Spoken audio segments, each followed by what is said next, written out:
आज हम बात करते हैं हैंगओवर के बारे में। हैंगओवर एक ऐसा शब्द है जो आज की डेट में अगर बात की जाए तो हम में से लगभग अक्सर सभी लोगों ने सुना हुआ है। हैंगओवर के ऊपर तो गाने भी बने हुए हैं।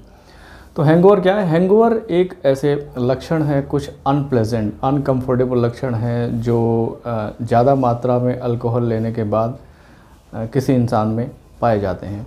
अक्सर क्या होता है कि लेट नाइट पार्टीज़ होती हैं, उसमें अल्कोहल ड्रिंक्स अगर यूज़ होते हैं तो अल्कोहल ड्रिंक लेने के बाद अगले दिन जो मॉर्निंग में जो लक्षण दिखाई देते हैं जो कि आरामदायक नहीं होते हैं, जैसे सिर में दर्द होता है, चिड़चिड़ापन होता है, किसी काम में मन नहीं लगता है, उसी को हम हैंगओवर कहते हैं।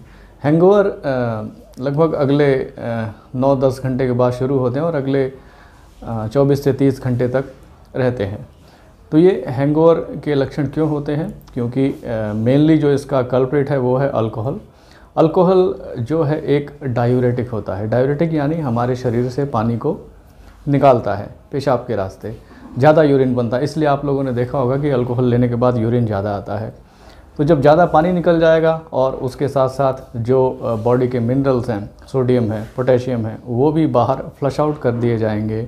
तो इनसे जो पैदा होने वाले लक्षण होते हैं, सिर में दर्द होता है, ज़्यादा प्यास लगती है नेक्स्ट डे, ये सब हैंगओवर है। कि हैंगओवर होता क्यों है? हैंगओवर जैसे डायरेटिक की बात की, इसके बाद अल्कोहल जो होता है, अल्कोहल वो एक इरिटेंट है। हमारे जो गैस्ट्रिक यानी जो पेट की जो लाइनिंग है उसको इरिटेट करता है। इरिटेट करता है तो उससे पेट में दर्द होता है, नौजिया होती है, वॉमिटिंग की फीलिंग होती है, पेट में तकलीफ़ होती है। तो ये इरिटेंट प्रॉपर्टी की वजह से है। इसके अलावा जो अल्कोहल होता है वो ब्लड शुगर को डाउन करता है। ज़्यादा ब्लड शुगर को डाउन करेगा तो उससे वीकनेस आती है, फटीग होती है, कमज़ोरी लगती है। फिर इसके बाद बात करें तो ये जो है अल्कोहल ब्लड वेसल्स को एक्सपेंड करता है, यानी जो खून की नलियां हैं उसको डायलेट करता है, एक्सपेंड करता है। तो अगर हमारे ब्रेन की खून की नलियां जो एक्सपेंड करता है ये, तो उससे हेडेक, सिर में दर्द होता है, चिड़चिड़ापन होता है, किसी में काम में मन नहीं लगता है। और ये जो अल्कोहल है ये इन्फ्लेमेटरी रिस्पॉन्स को ट्रिगर करता है। तो इस इन्फ्लेमेटरी रिस्पॉन्स के ट्रिगर होने से जो ध्यान नहीं लगता है, कंसंट्रेशन एबिलिटी कम हो जाती है। तो ये सारे रीज़न्स हैं हैंगओवर होने के।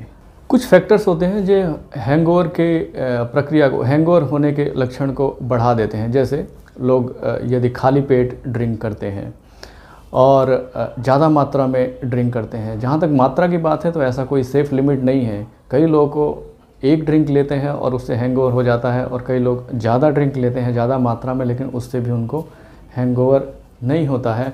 और फैक्टर दूसरा ये है कि अगर अल्कोहल के साथ दूसरे इसके एग्रीवेटिंग फैक्टर जैसे निकोटीन वगैरह ली जाए, लोग स्मोकिंग करते हैं उसमें निकोटीन होता है, तो ये हैंगओवर के होने के चांसेस को जो है बढ़ा देता है। और कुछ जैसे कंजनर्स मिले होते हैं, जैसे डार्कर अल्कोहल है, विस्की है, वाइन है, रेड वाइन है, वो जो है डार्क कलर्ड है, उसमें कंजनर्स होते हैं एज़ कम्पेयर टू जो कलरलेस होते हैं जैसे जिन है, वोडका है। इनके कंपैरिजन में रेड जो है डार्क कलर की जो अल्कोहल लेने में हैंगओवर के चांसेस ज़्यादा होते हैं। ये जो अल्कोहल पिया और इससे जो हैंगओवर हो गया, इसकी कुछ कॉम्प्लिकेशन भी है। अगले दिन हैंगओवर है तो आप ऑफिस में या फिर अपने काम पर नहीं जा पाएंगे। ये एक एब्सेंटिज़म को बढ़ावा देता है। और अगर आप गए भी तो आप चिड़चिड़े हैं, आपका किसी काम में मन नहीं लग रहा, जल्दी गुस्सा आ रहा है, तो लोगों से कॉन्फ्लिक्ट्स, लड़ाई झगड़े बढ़ जाते हैं। और इसके अलावा वर्क प्लेस पे एक अच्छा माहौल क्रिएट नहीं होता है। Bad memory, inability to concentrate, किसी काम में ध्यान नहीं लगना, याददाश्त का बुरा होना, ये सब भी इसके कॉम्प्लिकेटिंग फीचर्स में आ रहे हैं। बार बार हैंगओवर होगा तो ये तकलीफ़ें बार बार आने वाले टाइम में असेंडिंग ऑर्डर में, मतलब एक्सपोनेंशियल ऑर्डर में बढ़ती जाती हैं। ये जो अल्कोहलिक ड्रिंक्स लेने के बाद हैंगओवर होता है, क्या इससे हम बचाव अपना कर सकते हैं, हम बच सकते हैं? बिल्कुल। बचाव में क्या है कि हम इसको थोड़ा सा कम कर सकते हैं। उसके लिए कुछ ये है, पहली बात तो ये है कि नो योर लिमिट्स, आप लिमिट से ज़्यादा एक्सीड ना करें। और अल्कोहलिक ड्रिंक्स लेने से पहले आप खाना ज़रूर खाएँ कुछ ना कुछ, तो उससे जो अल्कोहल का एब्जॉर्प्शन रेट होता है वो कम हो जाता है। और जब आप अल्कोहलिक ड्रिंक्स ले रहे हैं तो बीच बीच में आप पानी भी लेते रहें, उसी हिसाब से कम रहेगी। और लिमिट का ध्यान रखना बहुत ज़रूरी है। अगर हम स्टैंडर्ड साइज़ की बात करें तो बियर एक ड्रिंक में 300 ml होती है, और अगर हार्ड ड्रिंक की बात करें तो जैसे विस्की है उसका एक ड्रिंक इक्वल टू 30 ml होता है, और अगर रेड वाइन की बात करें तो एक ड्रिंक इक्वल टू 150 ml है। तो आप कम पिएं और थोड़ा थोड़ा पिएं, ज़्यादा टाइम में, जैसा कहा गया ना कि थोड़ी थोड़ी पिया करो। अब आते हैं हम हैंगओवर के ट्रीटमेंट के ऊपर। अगर सिम्टम्स हल्के हैं, हल्का सिर दर्द है, पेट में तकलीफ़ है, तो वो टाइम के साथ अपने आप चले जाएंगे। लेकिन अगर सिम्टम्स ज़्यादा है, पेट में तकलीफ़ बहुत ज़्यादा है, उल्टी बार बार आ रही है, सिर में दर्द है, और यदि कोई बेहोशी की हालत में है और अराउजेबल नहीं है, यानी उठाया नहीं जा सकता, तो ऐसे में मेडिकल हेल्प लेनी बहुत ज़रूरी है। ये कंडीशन जानलेवा हो सकती है। कोई यदि अल्कोहल लेने के बाद मूर्छित है, बेहोशी की अवस्था में है, तो आप मेडिकल हेल्प ज़रूर लीजिए। और अगर सिम्टम्स हल्के फुल्के हैं, सर में दर्द है, वॉमिटिंग है, तो वो तो टाइम के साथ अपने आप चला जाएगा।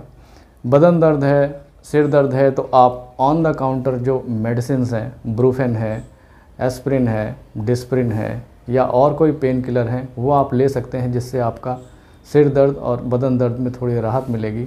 इसके अलावा जो बॉडी से पानी जो निकल गया है, इलेक्ट्रोलाइट डिसबैलेंस हो गया है, उसके लिए आप अपनी बॉटल भर लीजिए और अपने शरीर के अंदर हुई पानी के कमी को पूरा कीजिए।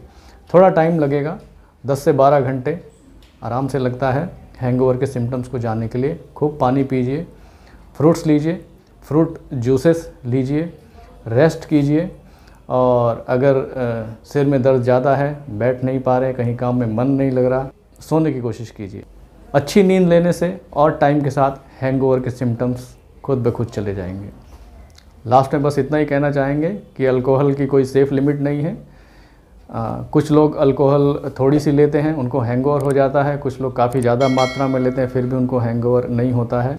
तो धन्यवाद करें। तो फिर मिलते हैं किसी और टॉपिक पर, तब तक stay healthy. Thank you very much.